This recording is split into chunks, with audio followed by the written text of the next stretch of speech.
كذا سؤال نسمع الأسئلة اللي عنده أسئلة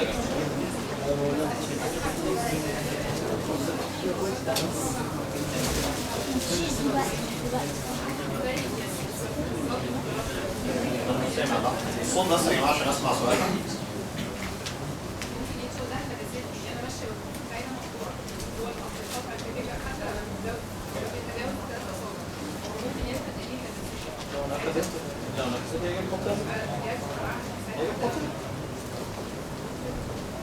يعوض سلوش طلعنا سقط الجبيرة أن يكون بطل المصر صح؟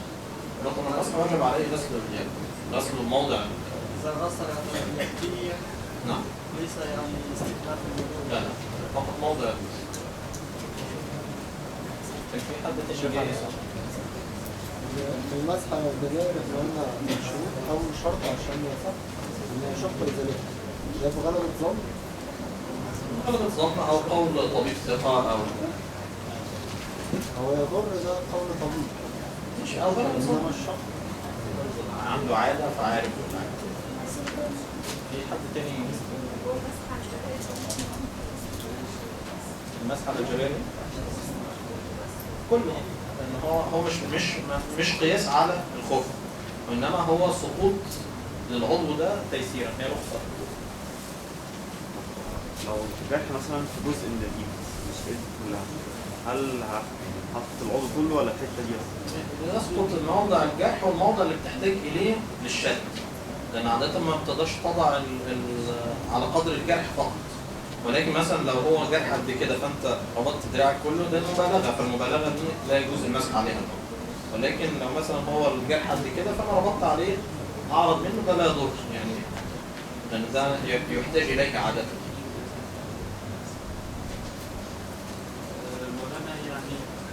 وهل يشترط للجوربين أن يمشي عليها لثلاثة أيام مدة 3 أيام؟ لا لا هم قالوا في حد المشي فرسخ.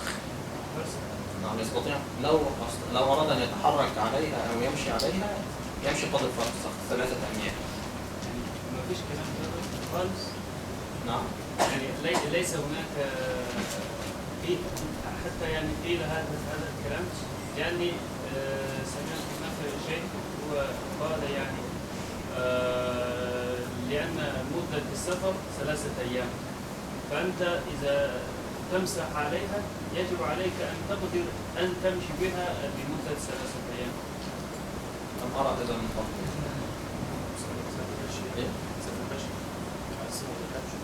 لا يعني ما حدش اشترط المشي 3 أيام عليه. طب والمقيم؟ يعني لأن المسح هو يقدر يمشي يعني طب لو أنا بمسح عليها وأنا مقيم أنا مش هقدر أمشي 3 أيام. نعم هي خدوا بالكم حاجة نحن مذهب الإمام أبو حنيفة مش مذهب معياري يعني مش مذهب معياري يعني تقدير الفرسخ هو يريد ضبط مفهوم معين وهو يمكن المشي فيه فقال ما حد المشي لو سرت على حذاء شديد الإحكام وشديد الصناعة في الجبال الوعرة يتمزق صح ولو سرت على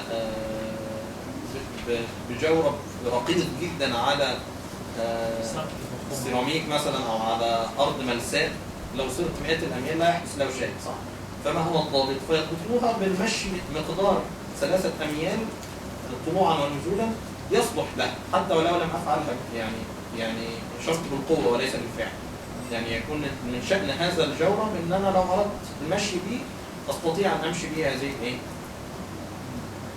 أن نسير به هذه وبالتالي يعني مثلا كان هناك أخي حدث له مرض على الجلد لا يجوز أن تمس بالماء إطلاقا فأنا ذهبت إلى فريق فقال لا يجوز على شراب جورب عاديا إطلاقا لازم يكون كفا أو على هذا الشرط هل يجوز له في هذه الحالة يعني؟ يسقط هذا العضو بالكلية ولا يجب عليه أن يلبس شرابا أو هو قال يعني الحد الادنى ان تمسح على القدمين مره واحده. على الجلد؟ لا، على القدمين. على الجلد؟ يعني تمسح بالماء على جلد القدم؟ لا لا لا لا، على القدم مباشرة. ايوه على جلد القدم، يعني على القدم نفسها. نعم، جلد القدم. نعم. هذا لا يقول به احد من ائمه الاسلام. هو هذا قول يعني لا يخرج على اي مذهب. اللهم الا عندنا قول عندنا في المذهب الحنفي ان هو اذا ضر الغسل ولم يضر المسح يمسح، ولكن العضو سقط بالكليه. فهذه المساله الفتوى فيها ان العضو دوت لا يجب غسله ويسقط بالكليه، فلو ارتدى عليه وضع عليه رباطا او خرقه او جوربا او اي ساتر يعني، يبقى ساعتها يمسح عليها استحبابا.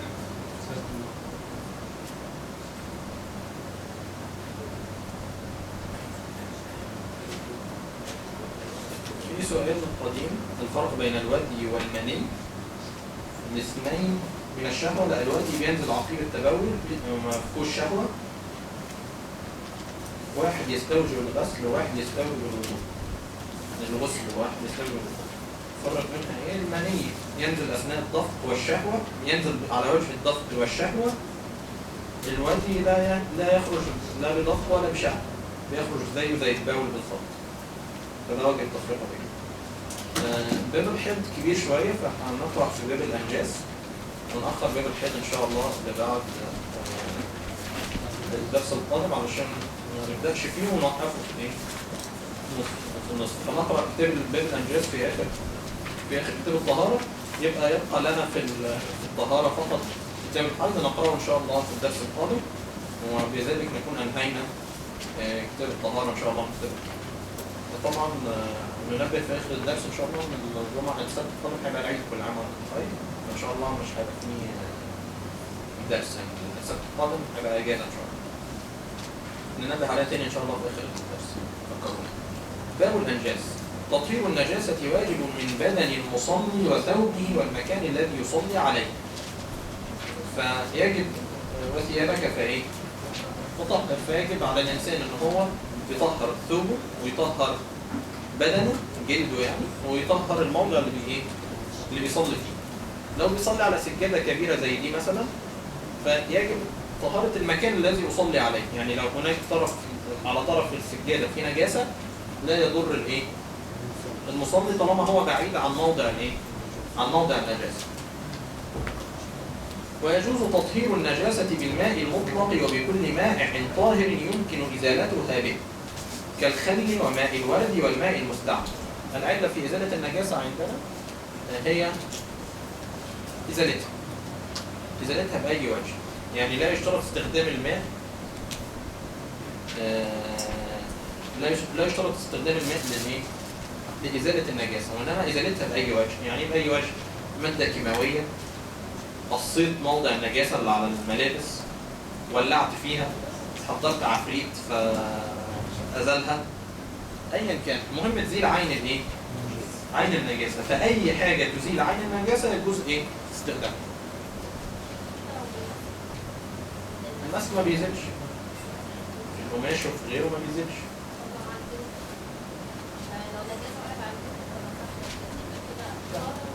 المسح الجلد برضه لازم غسل. انا كده كاني بدلكها في جلدي، كاني بحط كريم على ايدي. المسح بيجزئ في الحاجات المنساء اللي ملهاش مسام، زي الزجاج وزي النضاره، زي السيف، زي السكينه، زي قعده الحمام، زي الحوض، دي كلها السيراميك، دي كلها حاجات منساء تطهر بالمسح. فهنا العبره بالازاله، فالازاله بتختلف باختلاف الشيء اللي ساقط عليه النجاسه. فلو هي اثواب يبقى ازالتها. طب لو انا ما عرفتش هي زالت ولا لا بغلبه الظن، ماليش غلبه ظن 3 مرات، اغسلها واعصر، اغسلها واعصر، اغسلها واعصر 3 مرات، يبقى طاهره. يبقى النجاسه في الثياب، لو انا شايف عين النجاسه يبقى يجب علي ان انا اتاكد من زوال عين النجاسه. وفي فرق بين عين النجاسه واثر النجاسه. يعني لا يضر وجود بقعة من الدم مثلا في الملابس، أثر الدم، البقعة نفسها، لكن الدم نفسه، جرم الدم نفسه زال من الإيه؟ من الملابس. فأنا لو غسلتها بالماء القراح، بالماء السادة اللي ما علوش أي مسحوق غسيل أو أي حاجة، وعصرته 3 مرات، عادة الدم بيزول ولكن بيبقى إيه؟ أثر يشق إزالته، فدوت لا يضر. لأن خدوا بالكم الفقه لا يخاطب مين؟ الأغنياء فقط. يعني مش كل الناس عندها مسحوق غسيل، مش كل الناس قادرة على غسل ملابسها بالإيه؟ بالمساحيق وفي الغسالات، وإنما يجزئ في الغسل الماء فقط. ديت وسيلة التطهير اللي هي العادية. فلو بقي أثر يشق إزالته يبقى إيه؟ لا، فهو عفو. لو حاجة يصعب غسلها، يصعب العصر فيها زي السجادة مثلا، وقعت عليها نجاسة وعايز أغسلها، توضع على سور أو كده، ويصب عليها الماء 3 مرات.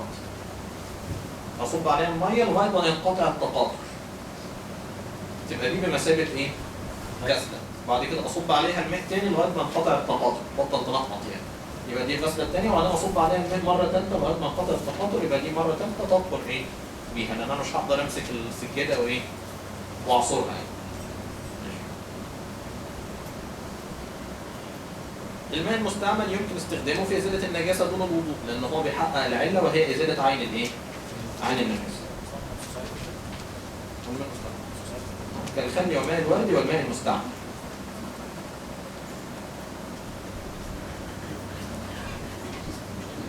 وإذا أصابت الخف نجاسة لها جرم فجفت فدلكه بالأرض جاز. الخف ليه 3 احتمالات، 3 أحوال. إما أن أنا أطأ نجاسة سائلة كالبول، أو أطأ نجاسة صلبة زي الغائط. وساعتها النجاسة الصلبة إما أنها تكون جافة وإما أنها تكون رطبة أو يعني طرية. فدي 3 أحوال: إن أنا أطأ نجاسة سائلة زي البول، إن أنا أطأ نجاسة جافة لها جرم، إن أنا أطأ نجاسة رطبة لها إيه؟ لها جرم.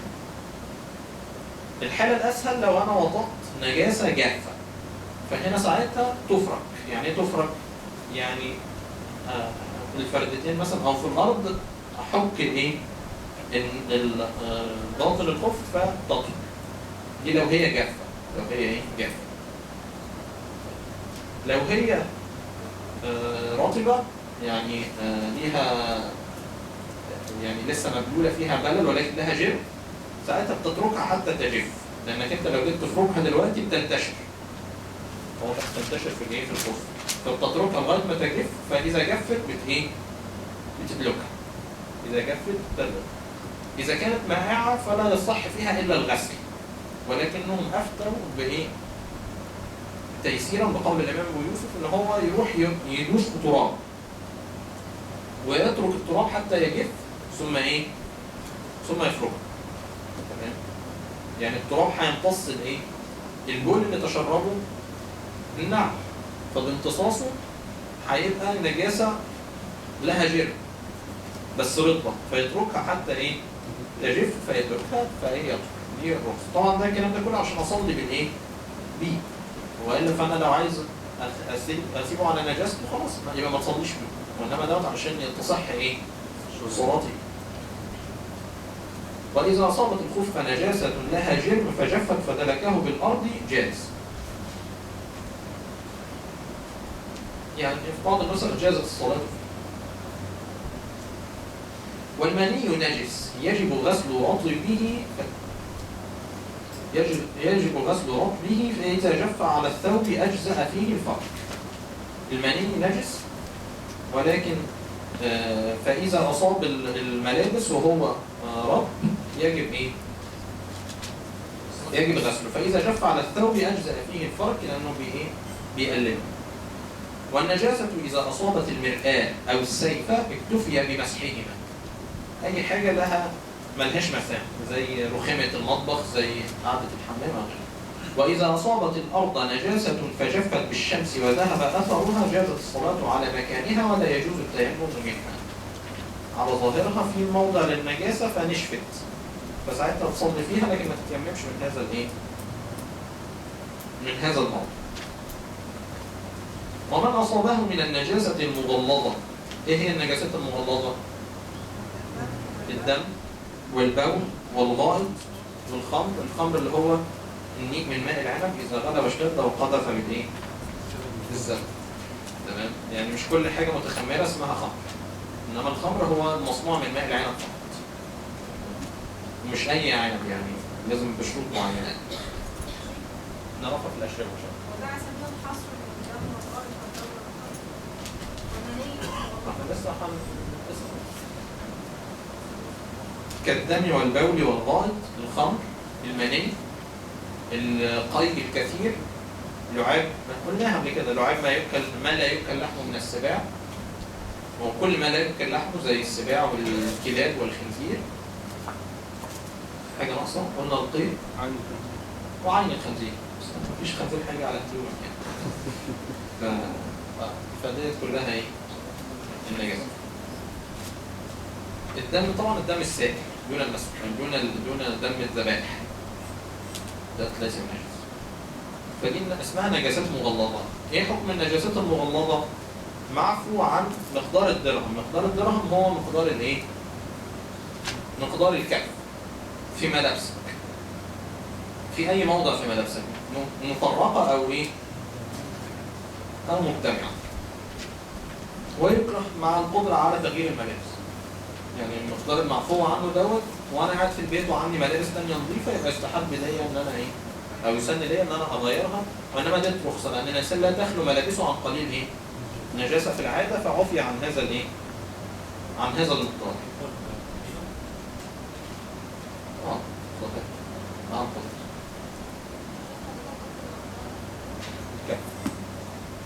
كيف كده؟ فمن جازت الصلاة معه فإن زاد لم تجوز. فإن زاد لم إيه؟ لم تجوز. وإن أصابته نجاسة مخففة. إيه النجاسة المخففة؟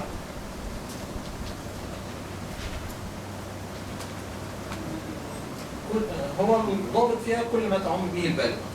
كل ما تعم به البلوى بيتحول من نجاسة مغلظة إلى نجاسة إيه؟ مخففة.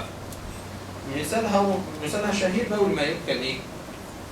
بول ما يؤكل لحمه، زي بول الخروف او بول البقره او بول الناقه او غيره. ليه؟ لان دوت يعم به البلوى، لان الناس وانت بتتعامل مع الحيوانات دي وهي اعلى منك، فبتتبول فيرتد عليك الايه؟ الرذاذ وغيره، فدوت يصعب التحرز ايه؟ عنه، والانسان بيخالطها عاده. فديت نجاسه بيسموها نجاسه ايه؟ مخففه.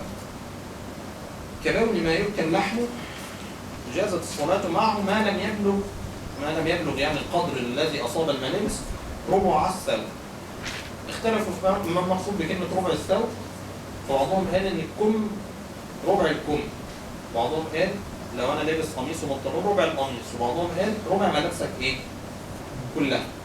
يعني بنعتبر ملابسك دي كلها ثوب واحد، فبنشوف ربعها. ودوت الأيسر يعني. الأيسر إن القدر المعفو عنه مقدار ربع الإيه؟ ربع الملابس.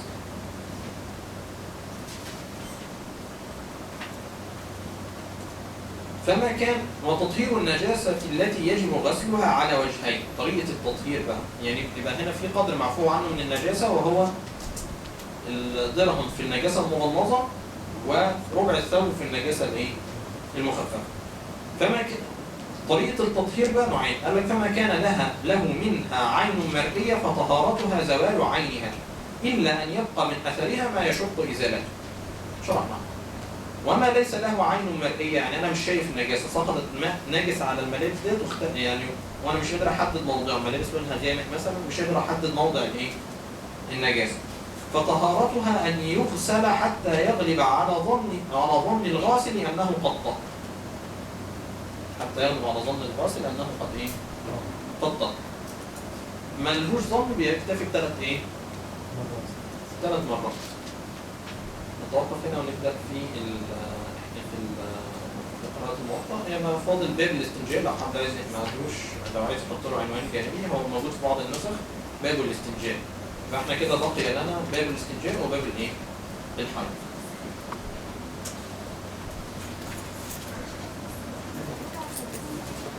انا مش سامع. ده قول في المذهب، يعني خليكم في القول الثاني الايسر ربع الملائكه.